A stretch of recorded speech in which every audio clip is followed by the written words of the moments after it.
Discussão do dia, além dessa, que é sempre interessante. Aliás, eu acho que essas discussões às vezes são muito mais interessantes do que a porcariada que o poder nos apresenta e nos desafia a discutir, mas a porcariada que o poder nos apresenta e nos desafia a discutir fazem parte da nossa realidade, né?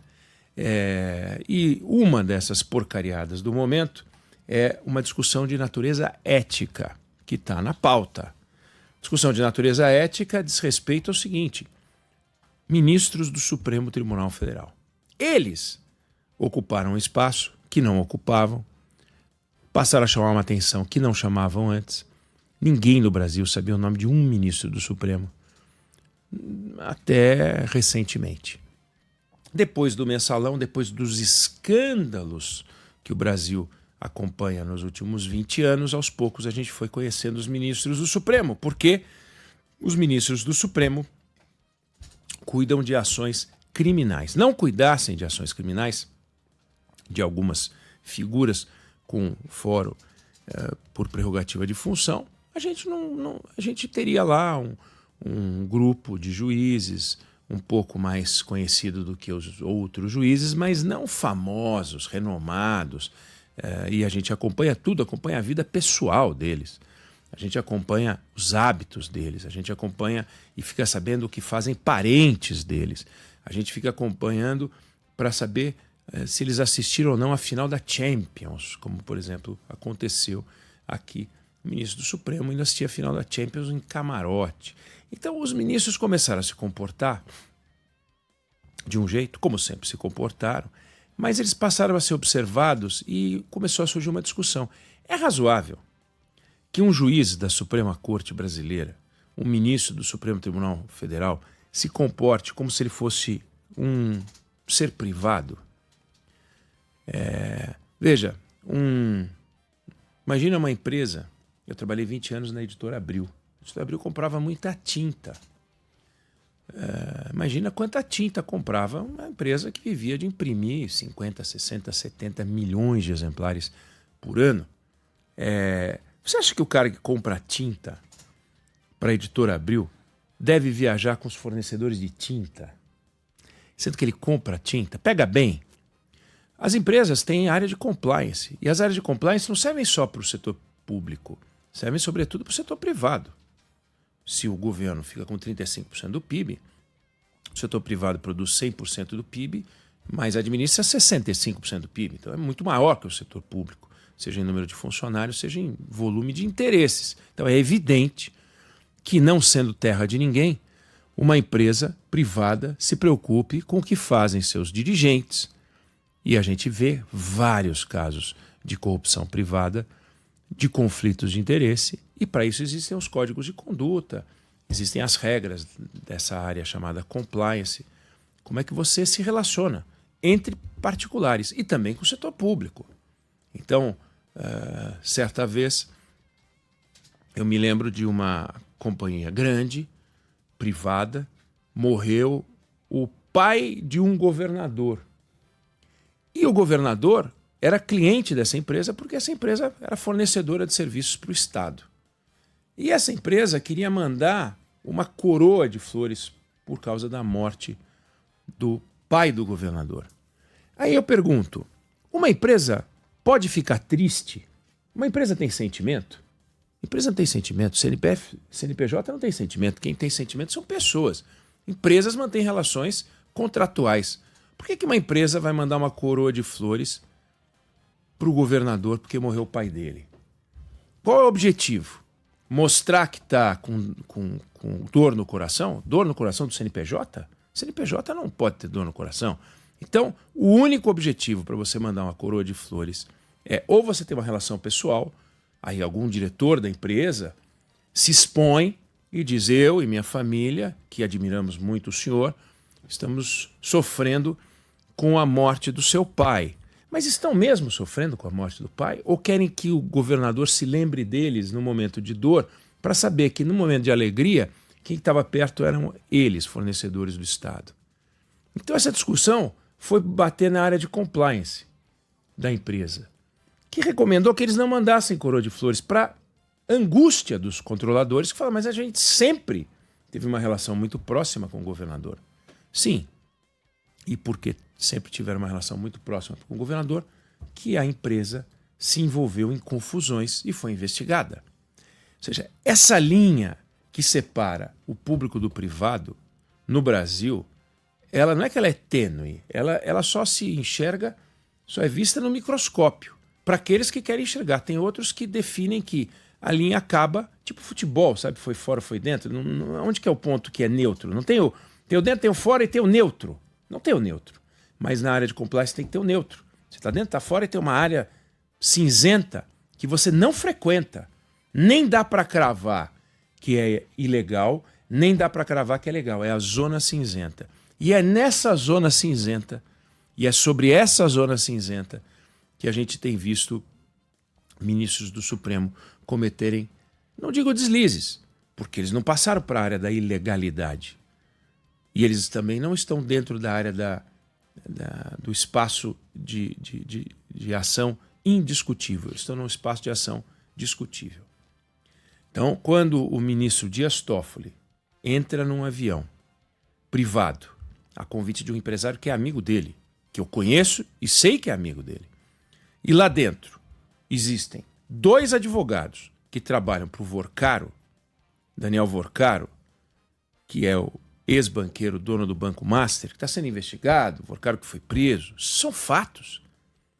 E um ministro do Supremo vai para lá, vai nesse voo com 2 advogados que representam o Banco Master. Ele pode argumentar que ele ainda não era o relator do caso, ele pode argumentar, mas ele é ministro do Supremo Tribunal Federal. Ministro do Supremo Tribunal Federal vai lá e pega uma passagem e vai para assistir o jogo do Palmeiras com o Flamengo. Qual o problema? Não tem dinheiro? Não assiste, vê pela televisão. Ah, mas eu não tenho dinheiro e quero ainda assim ir. Tudo bem, então se sujeite às críticas. Porque a escolha que o ministro Toffoli fez foi estar junto com 2 advogados que representam o Banco Master. Conversaram sobre o caso Master, não conversaram sobre o caso Master, não importa, não vem ao caso. Vem ao caso o seguinte: a imagem do ministro Dias Toffoli foi arranhada e está sendo discutida por toda a imprensa e deve ser discutida porque ele achou que tudo bem pegar um avião junto com 2 advogados do Banco Master. Se fosse ilegal, isso seria uma acusação. Se fosse legal, estaria estabelecido em lei. Haveria um código de conduta que o Supremo Tribunal Federal não tem, para dizer, pode pegar jato privado com advogados de partes que possam vir a ter interesse no Supremo Tribunal Federal. Então é um negócio meio fluido, esquisito. Agora, veja bem, a Suprema Corte Americana, até 2023, não tinha um código de conduta. Como aqui não tem também um código de conduta. Mas precisa de um código de conduta para saber o que você não pode fazer, que é descaradamente desconfortável para a sociedade brasileira. Saber que tem um ministro do Supremo andando por aí de jatinho com advogados de um caso barulhento, de um caso escandaloso, de um negócio parrudo e que está na mão do Toffoli. Não estava, mas está. Ah, mas não dá para eu desvoar o voo que eu já voei. Pois é, por isso que não pode voar, por isso que não deve voar.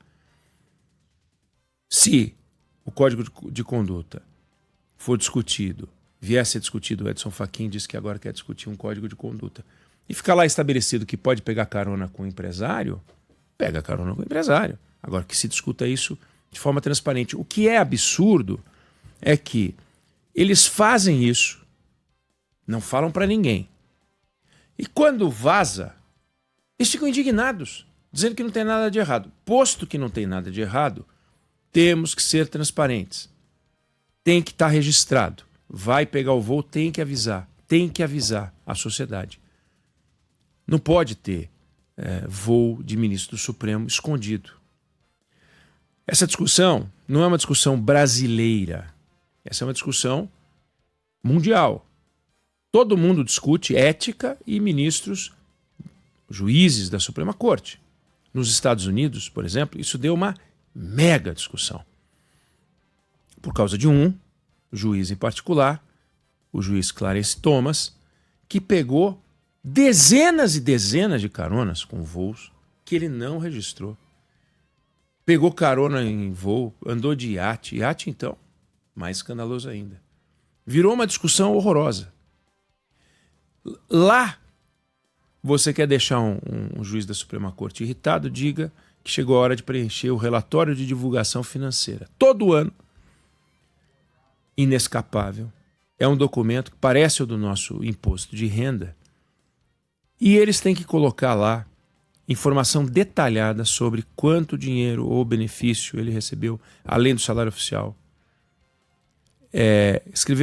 Assinou um contrato para escrever um livro, recebeu antecipação de direitos autorais, tem que escrever, tem que colocar no relatório. Deu palestra com cachê, a lei permite nos Estados Unidos, tem que colocar no relatório. Se hospedou de graça, recebeu a passagem, tem que colocar no relatório. Ganho financeiro entra, aplicação por aplicação. Não tem que colocar o valor exato do ativo, mas tem que classificar o investimento. Aí tem a letra A, que é menos de $1.000, até a letra O, que é de 500 mil a $1 milhão. Então, o contribuinte americano, ele tem uma ideia, mais ou menos, de quanto o juiz da Suprema Corte dos Estados Unidos ganha. Lá, os juízes da Suprema Corte viajam de voo comercial. E quando viajam de voo de carona, eles devem informar. E tem lá a juíza Sônia Sotomayor, por exemplo, que foi nomeada pelo Barack Obama, ela mandava a assessoria dela ligar para escritórios para divulgar o livro dela. Foi discutido isso, virou uma confusão. Aliás, virou escândalo. E o Clarence Thomas, que está na Suprema Corte há mais de 30 anos, ele não colocou no relatório que tem que preencher as viagens nacionais e internacionais que ele fez junto com esse bilionário.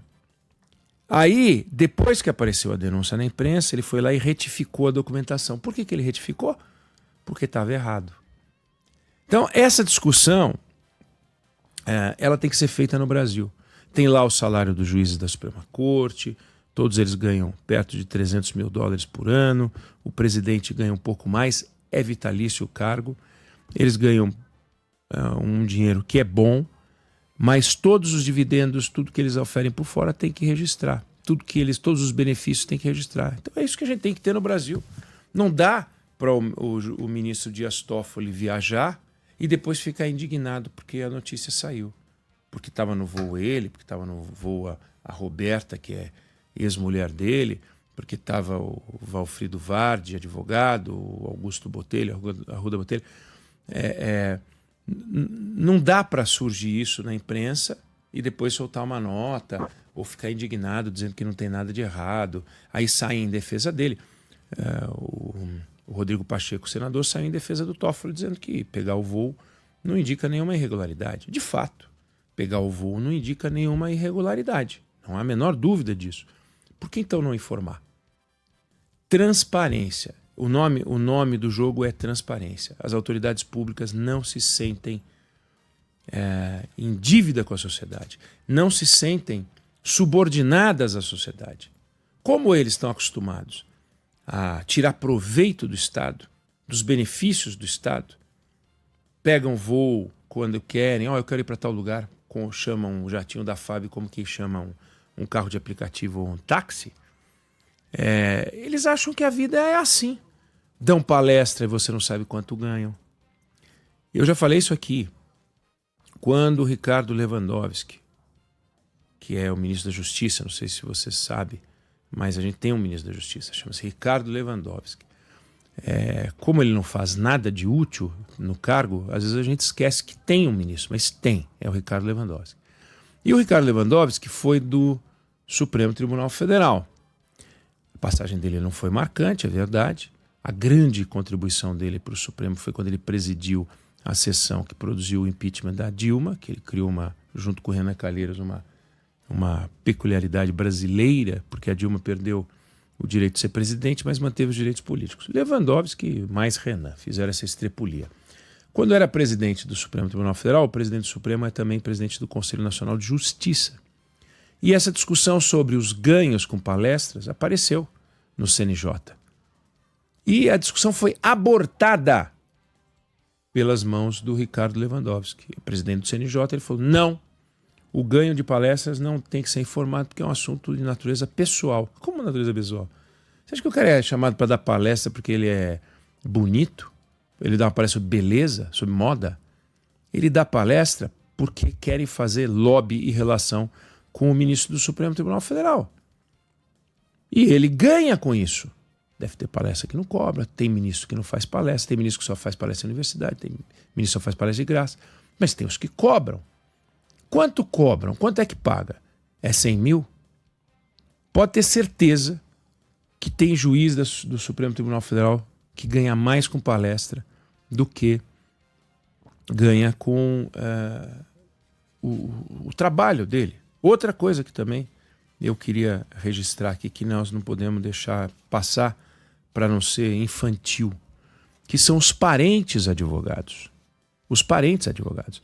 Tem vários parentes de juiz da Suprema Corte. Advogado. Tem nos Estados Unidos também.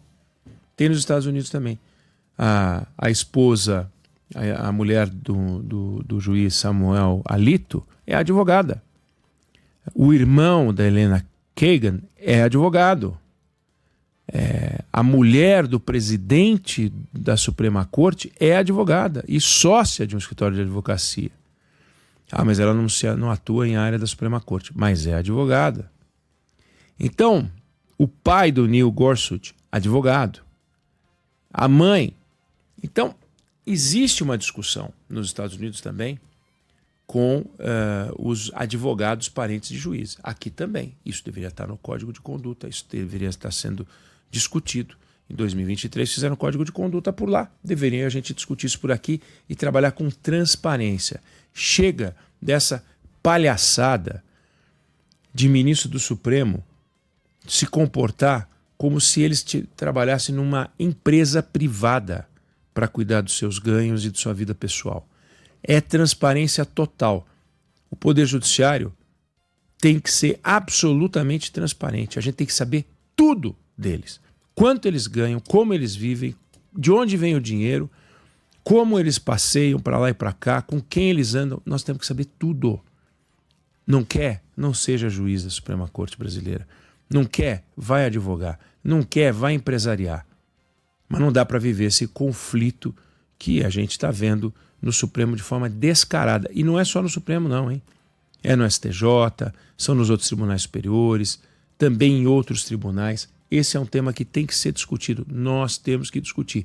Infelizmente, a partir de um caso concreto de um ministro da Suprema Corte Brasileira que acha que está tudo bem andar por aí com advogados de um caso rumoroso. É um absurdo e tem que ser tratado. Eu não sei se você concorda ou discorda, mas essa é a opinião que eu tenho sobre o assunto.